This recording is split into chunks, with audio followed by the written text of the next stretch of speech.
Welcome to the Meant to Be Outdoors podcast, where our goal is to connect listeners to the great outdoors with hosts Brian Hoffmeyer and Ben Brandell.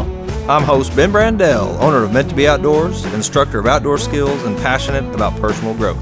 I'm host Brian Hoffmeyer, wildlife biologist and avid outdoorsman. Welcome back to the Meant to Be Outdoors podcast. It is Myth Monday, and this is a hunting edition Myth Monday.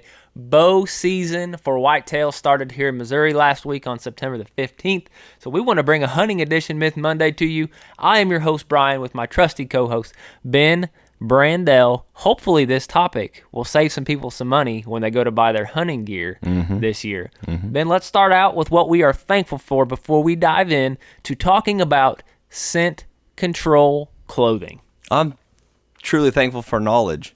Yeah. You know, Science is knowledge. Knowledge is power. science is knowledge, knowledge is power. You know, being able to access, everyone says Google it, just Google it. Yeah. Go Google it.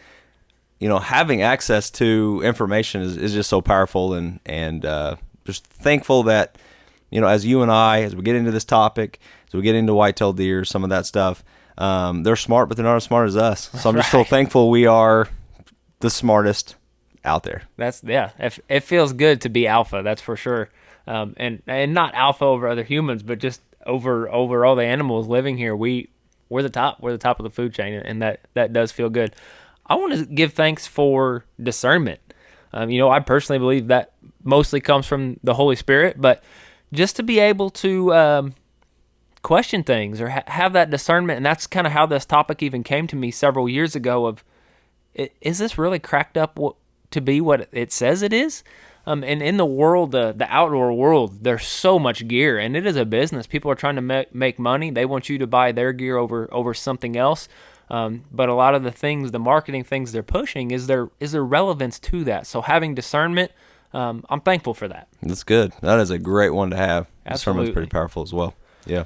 Topic we're really going to dive in today is surrounding carbon clothing. You know, in the 1990s, ScentLok filed a patent for carbon clothing. The military uses carbon clothing. We're going to be referencing some of the studies that they've done on it and how they apply it. And what you're going to see is that it's pretty different and enlightening to hunters, because the military standards are much stricter than our hunting and marketing standards, because really at the end of the day, they just want you to buy the expensive clothes. But really the myth is that carbon activated clothing, so there's hunting clothing that is supposedly carbon lined, that the carbon molecules in there can be activated. It's going to absorb your scent so that when you are hunting big game animals that have a far superior scent capacity than humans, they're not smelling you, they're not detecting you, and you're still able to make the harvest. When all this came about, I fell for it. I got the $250, $300 carbon activated camouflage. I did. You know, and I was out wearing it one day, excited, thinking they're not smelling me. Wasn't really noticing any changes in the way the animals were acting. I was still playing the wind. I passed gas one day while I was hunting. And you know, it smelled just like it smells when I'm not wearing carbon clothing. It didn't filter it out. And that's where that discernment kind of started to come in, and I kind of went, well, if I can smell it, that deer who supposedly has 300 times greater sense of smell than I do, he definitely gonna smell it. He's bad. And he's gonna say, that ain't supposed to be here. Right. So that's when I kind of started asking these questions. And then, you know, really when I got out of college, out of undergrad, and started working in the hunting industry and working with great scientists and starting to really dive into the science of carbon molecules and what they were claiming, that's when I really kind of took the top off of it for me, and I really lost all belief in carbon clothing. Now, don't get me wrong. As a hunter, I fully believe in scent control. It's a hot topic decades later. People have been playing the wind since our natives. They understood that if our scent is blowing at the bison, then they're going to run away. They know we're there. So they understood to play the wind and not let our human scent go towards the animal that we're pursuing. But there's so many things because of science and knowledge and research that humans can do to reduce the amount of scent we're putting out there. However, in the hunting world, scent elimination and scent control get confused. Scent elimination is impossible. There is always going to be human scent no matter what you do. There are several efforts that you can make to reduce the amount of scent that you are putting out there. However, at the end of the day, I fully believe you still need to make your best effort to play the wind, meaning you're trying to guess the way the animal is going to be approaching you, and you want the wind always hitting you in the face so that the animal is coming from the opposite direction that your scent's blowing. Does that make sense? It does. Yeah. And before we get even deeper into that, I want to rewind all the way back before activated carbon, any of this stuff. 16, hunting, out in the woods. We used to use scent wafers, so that was a new marketable thing. It was What'd they smell like? Sometimes it smelled like pine, sometimes it smelled like dirt. The soil. Were you always hunting in pines? No. But I believe that it covered my smell. I'd wear them on my hat. I'd wear one on my shirt. You could clip these little circle wafer things, right? Mm-hmm. And that was the technology that was out at the time. But when I would wear them, it wasn't like I did any better when I didn't wear them. Right. It was just, it gave me this peace of mind of like, you know what, this is something I'm going to try. Mm-hmm. Cover scents is there's a whole category of cover scents. Right. So that's where you're getting into this topic today. We have cover scents. There's this idea of scent elimination, and then we have this idea of scent control. And sounds like where you're at right now, scent control is the best, the way. Right. That's what you're trying to do. But then I also had to think back, I've learned a lot from you about deer, how deer smell, but I think you tried to describe it to me this way, and since then I've really been paying attention, like when I go to new places. So you and I have been to hotels. Everyone listening's been to hotels, but like when you walk into like your hotel room and you open up that door, you take a big smell. Like it doesn't smell like home, does it? It doesn't smell like home. Mm-hmm. Right, the same way as when I go to my grandma's, open the door, like grandma's has a smell, like that's how grandma's house smells. And so, you were kind of describing like when we as humans walk into the woods, when we're in the woods, we're not there 365 days. It's not our home; it's these animals' homes. It's these animals' homes, and we walk in, it's that same concept of like that is different. Well, deer especially, but most animals, the number one way that they communicate is it isn't visual, it isn't language like you and I have. We're speaking. Humans, the number one way we communicate is through our voice. And you don't just go out to the woods and hear animals speaking. You'll hear birds tweeting. That's pretty common for birds to communicate through sound, but especially for deer, the number one way that they communicate is through scent. They have scent glands all over their body, on their heads, on their legs, on their rears, all over. They communicate through scent, whether it's on a rub or a scrape, where they've peed, where they've pooped. They know the scent of every deer that lives in their home range. They know if a deer that's not normally there is there because of scent. So do you think that if a pine wafer is there, they know, oh, that's not usually here, or that usually is here? Right. They do. There is another form of communication, and whenever they do this, you're usually in a bad way. Right, so when you get busted, they blow. Yeah, it's loud. They're communicating to everyone else, and it's too late for you. They've smelt you, and it's done. It's done. But those scent wafers, yeah. I mean, what I'm finding out is all they're doing is they're adding another scent. They're not even covering your scent. Yeah. They're adding more to what they can smell. So when we're talking about activated this and all these scent controls, what you're getting into is how can we minimize our smell in the outdoors? Mm-hmm. And you've just shared one way is using the wind, allowing the wind to hopefully the game is in front of you with the wind blowing at you, so that in theory you could smell them, they couldn't smell you with the direction of that wind. But yeah, and just little precautions as washing your hunting clothing in soap that doesn't smell like flowers. Not wearing your hunting clothing to the gas station or to breakfast in the morning. Keep it in a sealed bag. If it's just a trash bag, doing those little things to reduce the amount of scent, that is scent control. But you are not eliminating your scent. You cannot. It is impossible. Any of these products out there that talk about scent elimination is a myth. Scientifically possible. Yeah. Yeah. Before I really get into the carbon, I want to talk a little bit about how animals with really good sense of smell, really good olfactory systems like bear, hogs, deer, dogs, how that kind of works and compare that to humans. It isn't exactly known how much better it is. It is hypothesized through research that a dog and a deer's sense of smell is about 300 times better than a human. The reason it's difficult to equate is because it's not exactly synonymous to human scent, meaning they smell in stratuses. It's layers. A cheeseburger, when you smell a cheeseburger that's fresh, Ben, you're smelling the meat. I usually just smell the meat. You just smell the meat. Yeah, you don't smell the cheese, the lettuce, the onion, the tomato, the ketchup. You don't smell the bread. You don't smell all that. You smell the meat, right? Well, more how these animals smell is in stratuses. They smell the bread. They smell the meat. They smell the seasoning on the meat. They smell the cheese, the onion, the tomato. They smell all of those different layers, and they can recognize which one's there and which one's not. And the reason I even bring that up is because a lot of these cover scents or sprays, they have chemicals in them. And while you can't smell that, it may just smell like fresh earth to you. Mm-hmm. There are chemicals and preservatives in that they are probably smelling. So it doesn't just smell like the earth that they've been around for their life. Good. So it's very hard to compare, to go to the store, smell something with your nose and say, oh, that's going to work, because you're not a deer, you're not a dog, you're not a bear. Does that make sense? It absolutely does. And I think that's the awakening for me, is that, I thought we were trying to cover our scent, mm-hmm. but the reality is you're never covering it. You're adding more smells to you. Right. You're adding more. You're trying to blend into their home.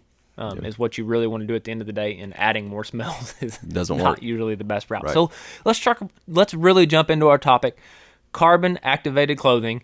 And I'm going to tell you the myth is that it eliminates your scent, and I'm going to tell you that it does not. It doesn't even really do a whole lot to control your scent. And I'm going to get into the science of these carbon molecules they use. I'm going to use some research that the military has put out, some actual field studies that they have done using dogs. And hopefully by the end of this, you don't go buy this stuff. If you have it, don't go burn it. You can still use it. It's still camouflage. But hopefully this is kind of an awakening for some hunters. And I hope that if you are a hunter and you listen to this, share this with some other hunters. Let's get this truth out there.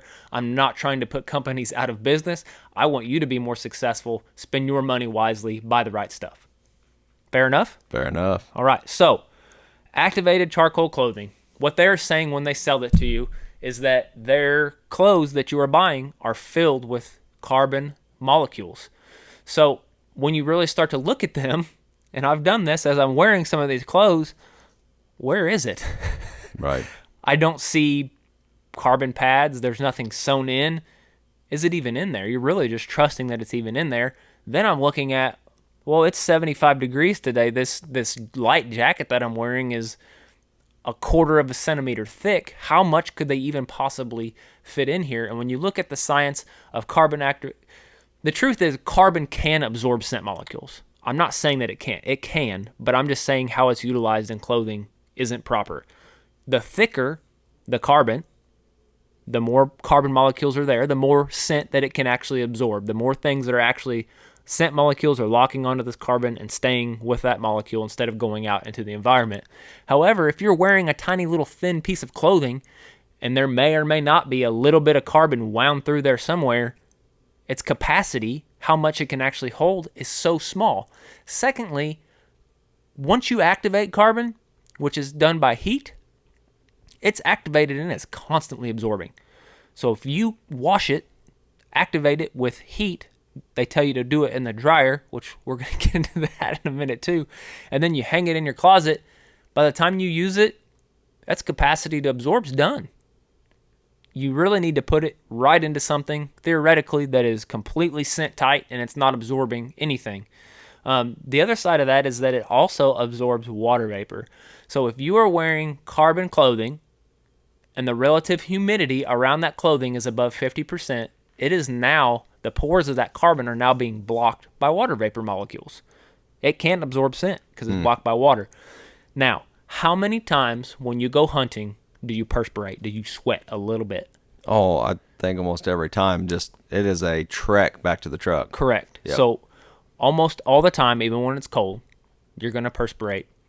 The humidity in the air is also a factor. It doesn't take a lot to have the relative humidity above 50%.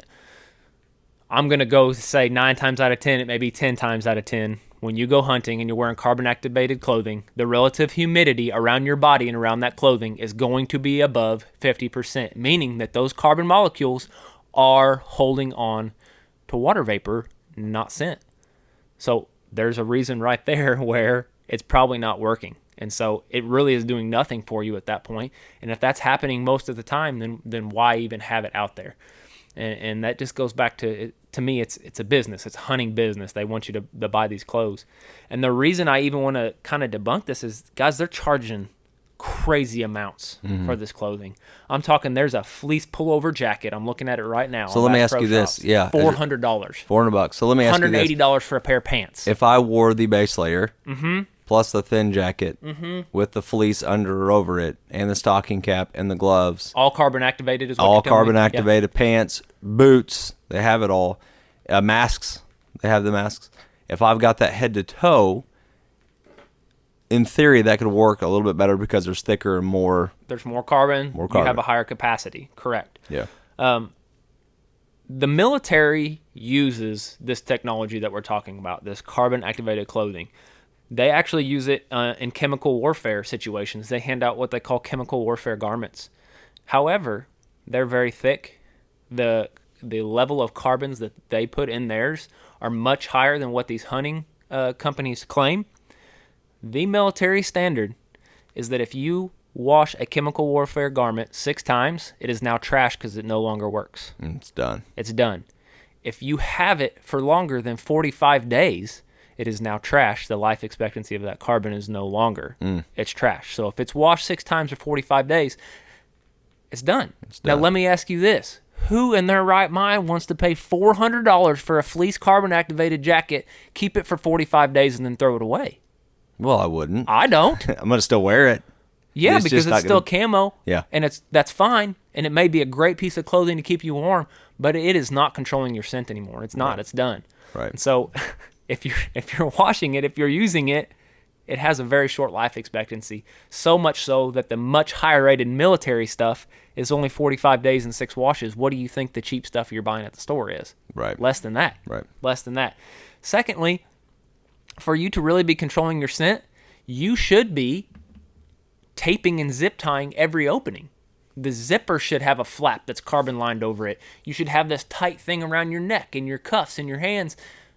It's not covering your whole body, right?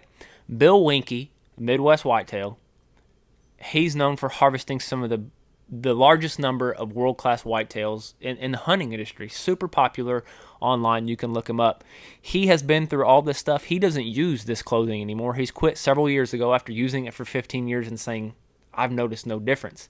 He says, just through his experimentation and working, and stick with me here because this is kind of strange, that he believes PVC, so full plastic, non-porous plastic, he literally wears PVC waders, and then he wears a PVC jacket, tapes the seams, the neck, the wrists, and tucks it in to his PVC waders. He has found that has been more effective in a hunting situation than carbon clothing that he's tested for a decade and a half. Well, I don't know if you've ever done that before, but I've done something similar. He goes on to say it's incredibly hot and uncomfortable. That's exactly what I was going to say. You sweat because it's not breathable.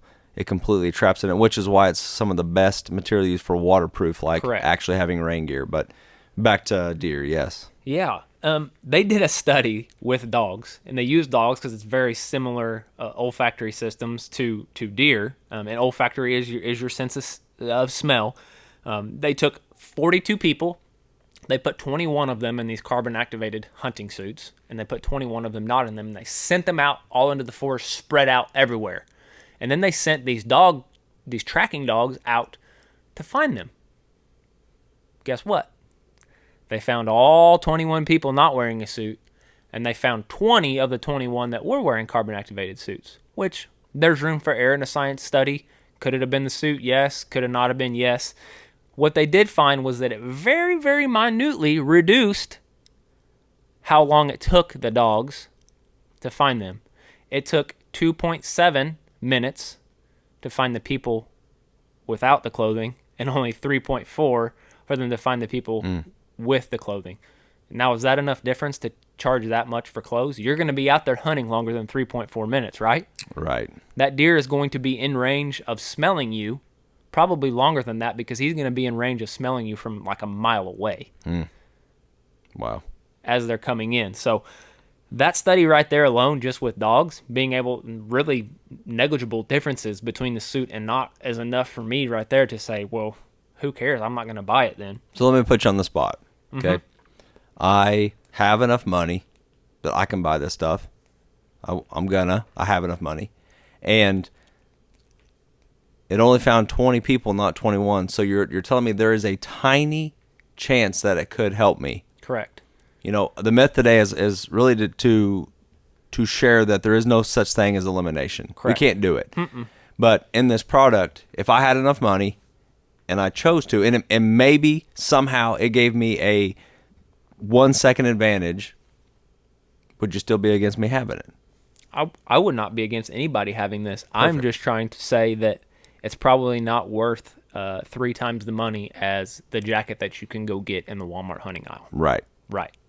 The last piece of science that I really want to share that's pretty powerful, and this isn't really arguable, it's the science about the actual carbon molecules, these activated carbon molecules that they're claiming is in this clothing.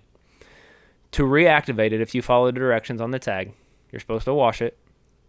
They actually say only wash it if it's dirty, has blood on it, because they know that washing it reduces its life expectancy. Right. That you're supposed to put it in your dryer at home.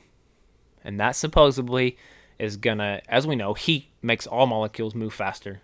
It's going to heat up these carbon molecules. It's going to open them up. It's going to release everything that's been absorbed. And now they're reactivated. They're fresh. They have this capacity to absorb again. Remember, the second you pull it from the dryer and activate them, they're absorbing constantly. You can't turn it on and off.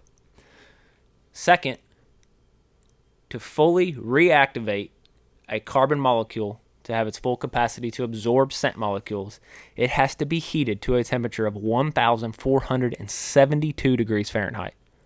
1,472 degrees Fahrenheit. That's hot. It also, if you are heating something at that temperature, it has to be in a controlled environment without oxygen. Otherwise, it's going to explode. So do you know anybody's dryer at home that is an oxygen-controlled environment that can heat to 1,472 degrees? Nope. I know mine doesn't, and I doubt that anybody has one at home like that. So just that right there alone, just that fact about these carbon molecules, I don't believe in it. It's Right. not there. And I'm saying I don't believe in it because, not just because I've taken it out, I've used it, I've witnessed, it doesn't really make a difference.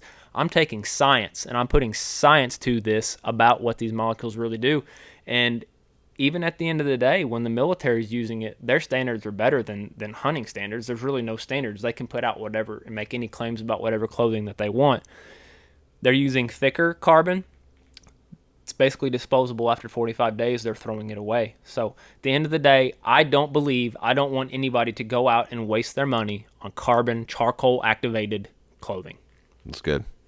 Well, it's good information, man. I'm glad you shared it because I'm newer to all of that. You know, again, I was the wafer man, you know. They have a lot of sprays.